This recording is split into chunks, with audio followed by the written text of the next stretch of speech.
Hello बच्चों, कैसे हो आप लोग। आई होप आप लोग बढ़िया होंगे, बढ़िया से लेक्चर्स को अटेंड कर रहे होंगे और किसी भी तरीके से आपको कोई भी लेक्चर्स को अटेंड करने में ज़रा सी भी प्रॉब्लम नहीं आ रही होगी। जैसे कि बच्चों आप लोग को इन्फॉर्म है, हम लोग रेगुलर हमारे यूट्यूब चैनल पर आप लोगों को क्लास प्रोवाइड करा रहे हैं और उसी सीक्वेंस में आप लोग लेक्चर्स को अटेंड कर रहे होंगे।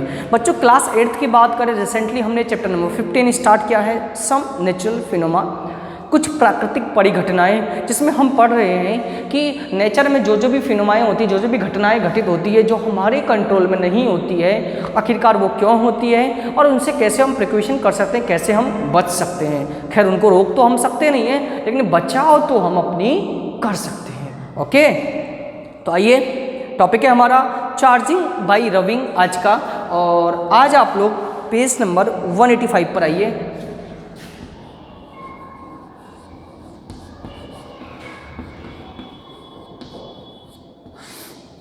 बच्चों पेज नंबर 185 पर आप लोग आइए और पेज नंबर 185 पर टॉपिक है आपका चार्जिंग बाय रबिंग। किसी भी ऑब्जेक्ट को रब करके, रगड़ कर हम उसमें चार्ज क्रिएट कर सकते हैं, आवेश को पैदा कर सकते हैं, जनरेट कर सकते हैं। तो एक एक्टिविटी आपको दिया गया है, पहले हम इसको पढ़ते हैं कि take a used ball pen refill and rub is vigorously with a piece of polythene. Bring it close a small piece of paper. Take care not to touch the rubbed end of the refill with your hand with a metallic object. Repeat the activity with the small piece of dry leaf. Husk the mustard seeds. Record your observation. आपको करना क्या है, refill लेना है, उसको plastic की polythene जो आती है उसमें रब करना है, रगड़ना है। फिर जहाँ से हमने उसको रगड़ा है उस जगह टच नहीं करना है और आपको उस रिफिल के पास में जहाँ से हमने रबिंग किया है वहाँ पर छोटे छोटे कागज़ के टुकड़े लेके आने हैं। तो आप क्या देखते हो, कल भी हमने इसी तरह का एक एग्जाम्पल पढ़ा था कि आपको एक स्केल लेना है, स्केल को बालों में रब करना है और छोटे छोटे कागज़ के टुकड़े उसके पास ले जाओगे तो आपको दिखाई देगा, वो उसके चिपक जाता है। तो आगे हम करते हैं कि when a plastic refill is rubbed with A polythene, जब प्लास्टिक की रिफिल को हम पॉलीथीन से रब करते हैं, it acquires A small electric charge, उसमें कुछ इलेक्ट्रिक चार्ज, कुछ विद्युत आवेश इकट्ठे हो जाते हैं। Similar when a plastic comb is rubbed with a dry hair, ठीक इसी तरह जब प्लास्टिक की जो हमारी कॉम कंघी आती है, जब उसे ड्राई हेयर सूखे बालों में हम करते हैं, इट एक्वायर्स स्मॉल चार्ज, तो उसमें थोड़ी बहुत चार्ज आ जाती है, किसमें, कॉम में, कंघी में। These object are called charge object. अब वो ऑब्जेक्ट वो क्या कहलाएगा, चार्ज ऑब्जेक्ट, आवेशित वस्तु। In the process of charging the refill and the plastic com, इस प्रक्रिया में जो रिफिल है वो चार्ज हो चुकी है, प्लास्टिक कॉम भी चार्ज हो चुका है, मतलब दोनों ही क्या है, हमारी चार्जिंग ऑब्जेक्ट है।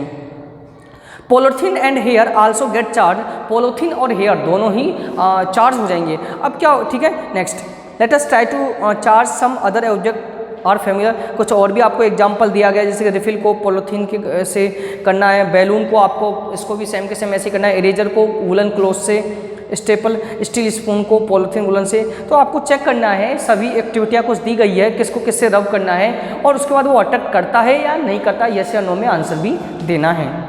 नेक्स्ट पेज पे आइए बच्चों, page number 186, types of charge and their interaction.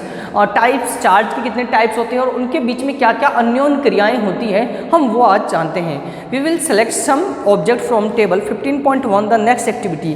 15 point table में कुछ एक्टिविटियाँ दी गई थी जिसको हमने किया, उसके बाद कुछ एक्टिविटियाँ आपको यहाँ पर भी नज़र आ रही होगी। तो आइए इसको हम पढ़ते हैं और इसी से हम अपना कंक्लूजन निकालते हैं। एक्टिविटी क्या है, इन्फ्लेटेड 2 बैलून्स, 2 बैलून लेने हैं, hang them in such A way they don't touch, उनको लटका देना है, उनको आपस में टच नहीं होने देना है।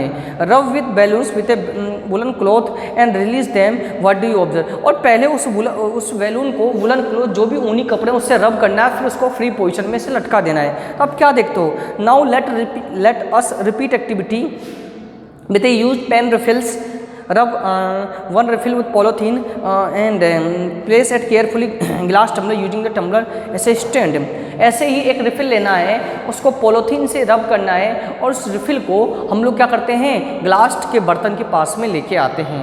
रब with other refill also with A polythene, एक और रिफिल लेनी है, उसको पॉलीथीन से रब करना है। Bring it close the charge refill, be carefully not to touch charge and your hand, it is there any effect on the refill in the tumbler do the two attract each other और repel each other. हम क्या देखते हैं, एक तो हमने refill को रब किया था पहले, एक और रिफिल रब किया, दोनों को हम पास में लेके आते हैं, तो अब क्या देखते हो, क्या वो एक दूसरे को अट्रैक्ट करते हैं, क्या वो एक दूसरे को रिपेल कर पाते हैं।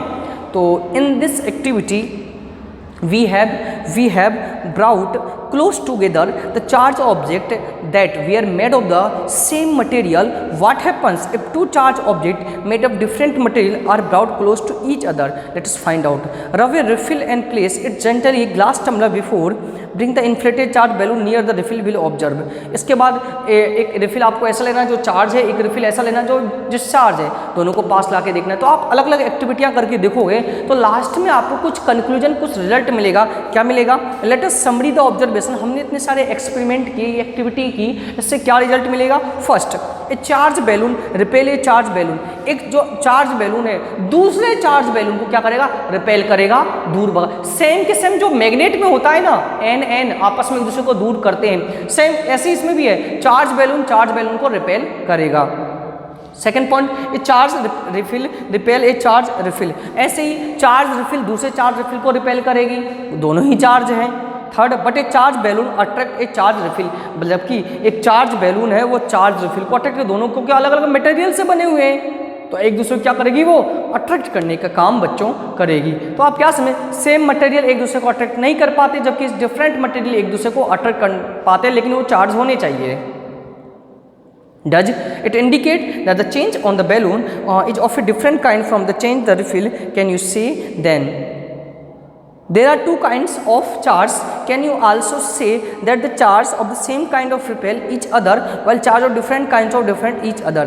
तो क्या निष्कर्ष निकला? लास्ट में अंडरलाइन करेगा। It is a combination to call the charge acquired by glass rod when it is rubbed with silk positive, silk as positive, the other kind of charge is to be negative. जब किसी भी object को हम glass rod को, जब भी कोई कांच के छड़ को हम सिल्क के कपड़े से रब करते हैं, रगड़ते हैं, तो सिल्क का कपड़ा यहाँ पर पॉजिटिव का काम करेगा, जबकि ग्लास रॉड क्या काम करेगी? नेगेटिव का काम करेगी। ठीक है बच्चों?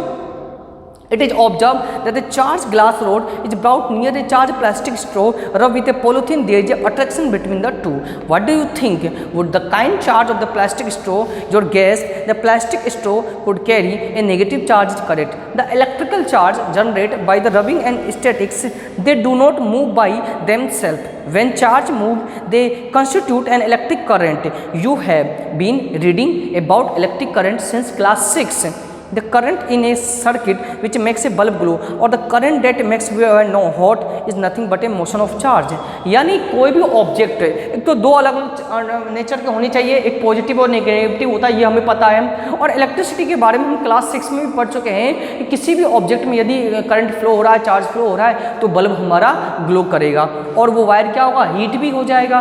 तो इन सब चीज़ों को हम पढ़ चुके हैं बच्चों। तो ये हमारा कुछ टाइप्स ऑफ चार्ज थे, रिपेल कैसे कैसे नेगेटिव होते हैं, कौन सा पॉजिटिव चार्ज होता है, और वो उनकी क्या नेचर होगी जब वो कैसी एक्टिविटी करे, सेम नेचर सेम सबस्टांस हो तो रिपेल करेंगे, अलग अलग नेचर के सबस्टांस हो तो एक दूसरे को अट्रैक्ट करने का काम करेंगे। तो बच्चों आज के लिए इतना ही काफ़ी है। नेक्स्ट लेक्चर में हम लोग ट्रांसफर ऑफ चार्ज के बारे में पढ़ेंगे, स्टोरी ऑफ लाइटिंग के बारे में पढ़ेंगे, और भी कई तरह की टॉपिकों को पढ़ने की कोशिश करेंगे। इसीलिए बच्चों आपको लेक्चर सीक्वेंस से देखना है, अच्छे से देखना है, मन से देखना है, क्योंकि आप लोग लेक्चर अच्छे से देखोगे तो ही आपको टॉपिक समझ में आएगा।